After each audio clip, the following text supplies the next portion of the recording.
மாமா என்ன பண்ணுறாரு பார்க்கலாம். என்னங்க மாமா பில்லு பிடிங்கிட்டு இருக்கிறீங்களாட்டுக்குது? ஆமாம் சாமி, இது பூரா பதவியில் ஏறி கிடக்குதா மாமா.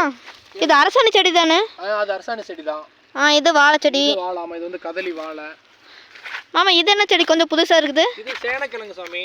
இது சேனக்கிழங்கு வந்து வருஷத்து பயிர். அதனால வந்து தனியாக விவசாயம் பண்ண மாட்டாங்க. தோப்புக்குள்ள அந்த மாதிரி நம்ம தனி பயிர் இடத்துல வச்சு விட்டோம்னா அது ஒரு வருஷத்துக்கு அப்படியே இருந்துட்டு இருக்கும். சரிங்க மாமா. சேனக்கிழங்கு போட்டிருக்கிறோம். நம்ம தண்ணி வந்து தென்னை மரத்துக்கு இதில் வாழை மரத்துக்கு இதில் பாய்க்கும் போது அந்த ஈரப்பதத்தை எடுத்து அதே வந்து வந்துக்கும்.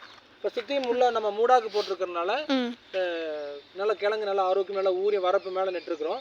ஸோ கிழங்கு நல்லா வரும். அதுக்காக நம்ம அதில் ஊடுபயிராக பண்ணியிருக்கோம். நான் நெட்டி விட்டா போதும், பல நல்லா அதெல்லாம் அது கொண்டு பண்ண வேண்டியதில்லை. தண்ணி வந்துடும், நம்ம அது கொடுக்குற இயற்கை உரங்களே போதும். கிழங்கு வாட்டுக்கு எந்த இடைஞ்சல் இல்லாமல் அது வாட்டுக்கு ஜம்மன் வந்துடும். இந்த வீடியோ உங்களுக்கு பிடிச்சிருந்தா ஷேர் பண்ணுங்கள். நன்றி, வணக்கம்.